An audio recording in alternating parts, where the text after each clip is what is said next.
It's so sad how sometimes these cases are just so short. Sometimes there's just not any information about these people out there, and it really makes me really, really depressed because I want to know about these people. Like, I wouldn't want my life. I'm just scooching you a little here. Ugh. I wouldn't want my life or personality to be reduced down to just a couple of sentences about my person. So I always try to find things about these people to, I don't know. I read an article today that was like, everybody describes people as beautiful and this and that, and I do that. I'm gonna try to stop, and I do, like, I'll never lie to you. I do think that all of these people are beautiful, but I want to give you more pieces of their personality. So I'm sad that I couldn't find out more about this case. Anyway, I'm gonna jump right in, and then after this, I'm gonna film an update video. I don't know if I'm gonna post it before. I don't know, you might have seen it already. I'm not sure what order I'm gonna post stuff in. So sometimes my big old flapping mouth determines the order of how I post things, but I don't know. Anyway, stick with me. We're gonna get right in. This is the story of Adrienne Reynolds. I know I did an Adrienne before, but I had to tell you about this one. January 21st of 2005, police in East Moline, Illinois, got a phone call from a man named Tony Reynolds. His daughter Adrienne was missing. According to her father, the 16-year-old had not come home after school that afternoon, and she had not shown up at her after-school job at the local fast food restaurant Chevy's. I knew immediately something was wrong because she didn't go to work. She loved going to work, and she'd get ready an hour before she was supposed to be there. Her boss said she'd never miss work. She was a dependable kid. Adrienne had recently moved to Illinois from Texas just a couple months earlier, and her classmates Corey Gregory and Sarah Kolb were the last ones to be seen with her. Like Adrienne, Sarah Kolb knew what it was like to be the new kid in town. She was born into a military family that traveled all over the world, and she was trying to find her identity. She found solace in the horror-themed hip-hop group called ICP, or the Insane Clown Posse, which makes me feel really old, because I listened to ICP when I was young, but I was never like, they call themselves juggalos. They paint their faces all up, and yeah, I listened to one of their albums, and that was pretty much it. Anyway,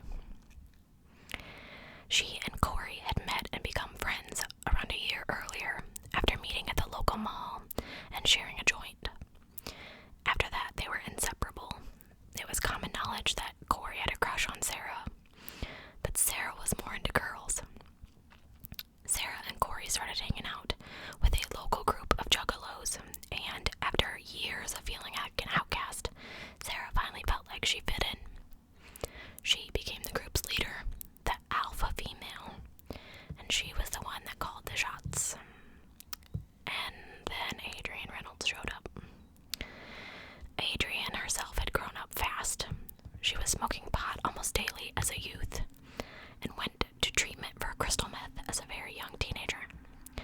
In November of 2004, 2 months after her 16th birthday, she was sent to Illinois to live with her dad.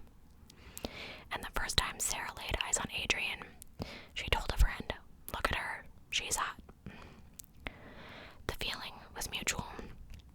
The two teens wanted to date, so after a few weeks of flirtatious note passing, they went to a party together.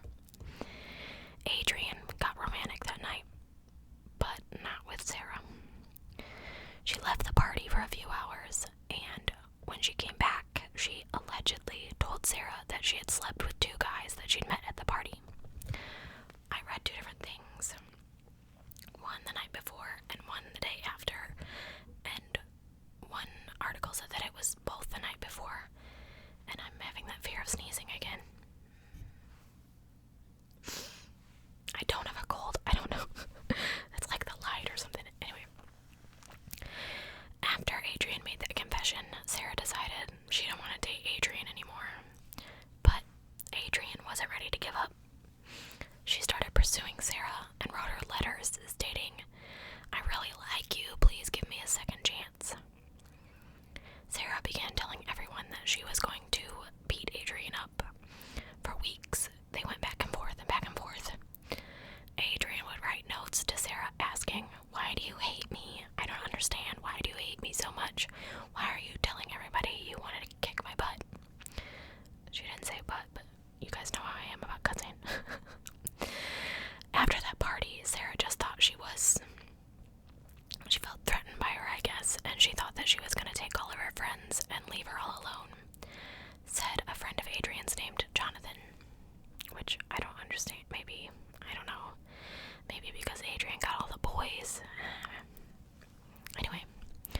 On January 21st, 2005, Sarah finally talked to Adrienne in the school hallway, asking her to go to lunch. And they drove off to Taco Bell, and Adrienne was never seen again. That evening, Tony called the police to report Adrienne missing. And based on the father and the stepmother's accounts of Adrienne's life, police initially thought that she'd just run away from home. But she left her paycheck and all of her clothes behind.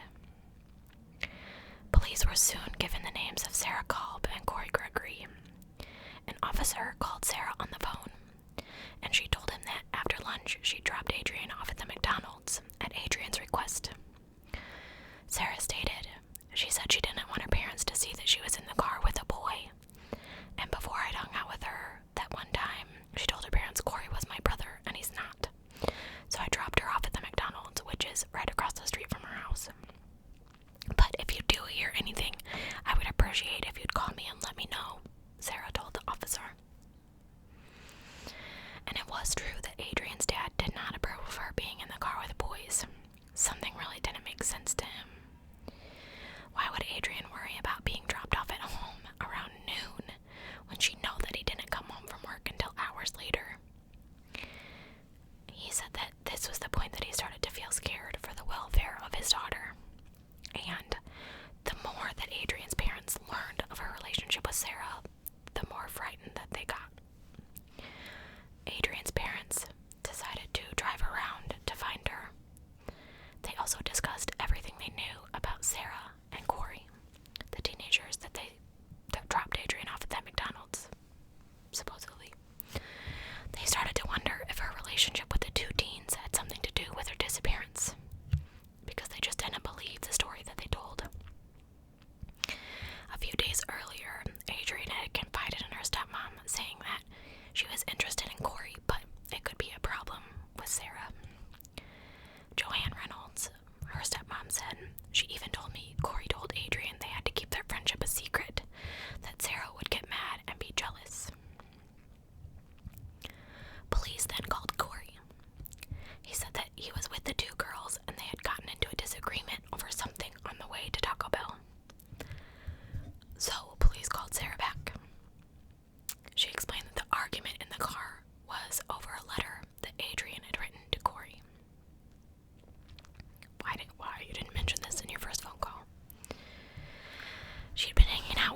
diary, Sarah wrote, "I want to blank kill her."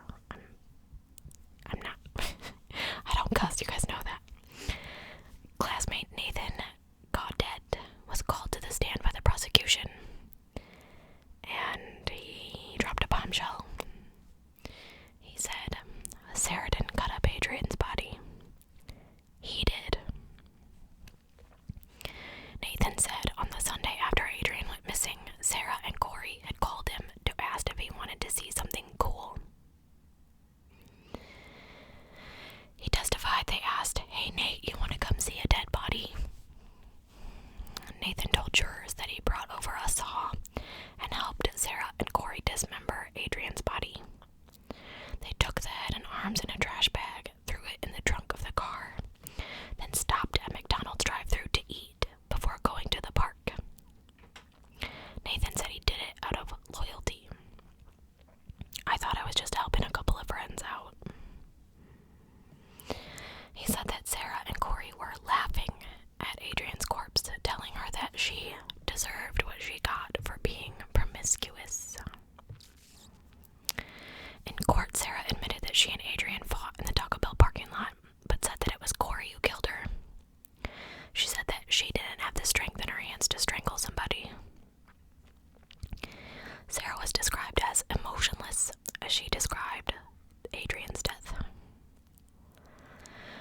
The jury couldn't decide, and they ended in a hung jury. So, Sarah went on trial a second time.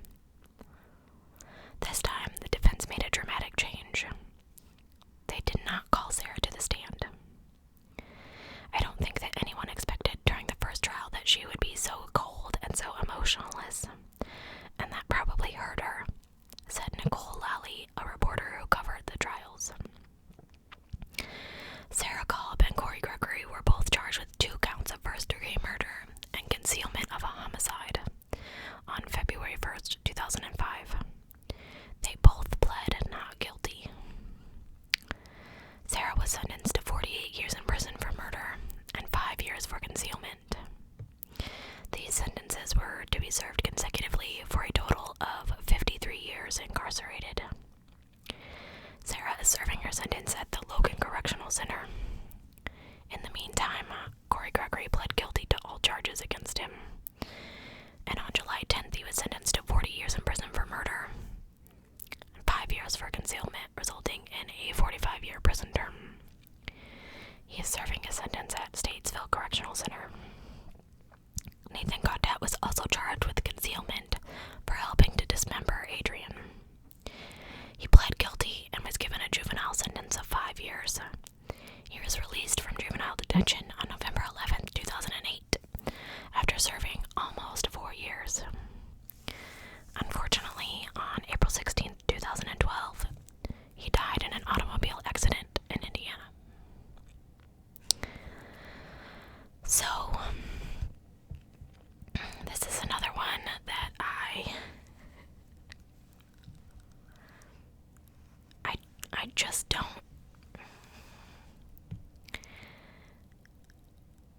I guess I was boring as a teenager. I was never,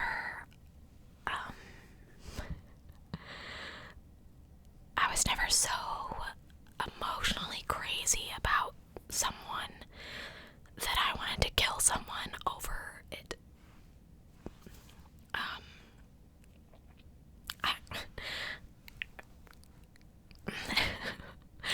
I don't, I've said this 1,000 times, so I'm just, repetitively spewing my thoughts at you, but I don't understand how you can just strangle somebody. Like, you want her to stay away from your man, so you're gonna kill her and go to jail. Now neither one of you has him. It doesn't make any sense to me. It's much like the other Adrienne case, where, okay, well, just kill her, get her out of the way. Do I believe that Corey sat and stared out the window the whole time? No. I think that they may not have planned it. It may not have been something that they talked about beforehand, but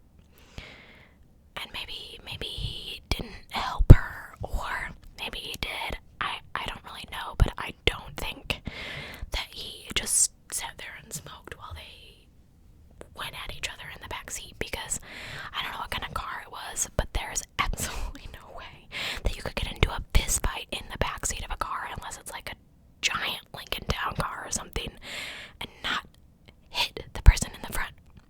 Especially, I mean, Sarah said Adrienne hit her back and hit her hard, so she was fighting for her life, as she should. I think Sarah unfortunately got the jump on her. Maybe she didn't intend to kill her. Maybe she was just trying to get her to pass out and accidentally killed her. But that's where things kind of sway for me, you know, like, if she accidentally killed her, then okay, why don't you call 911? Why don't you call the police, or you take her? Okay, we gotta hide the body now. Like, maybe she could have been revived if you didn't mean to kill her and you call 911. You know, like, I don't. I gotta stop trying to understand why people do stuff like this, because I try to put myself, you know, and then I realize that I have to distance, because otherwise I just get too emotionally involved. But I do think it's kind of weird that this Nathan guy came and he was just helping out two friends. Like, no, I would not be doing that. I would have said something to someone, and I would not have brought over my saw to help chop her up because I wanted to see a dead body. Apparently they called him because he was into that kind of stuff. I don't really know what that means. I'm not trying to discriminate against people that listen to ICP. Like I said, I listen to ICP. That kind of music doesn't make you a killer. It doesn't.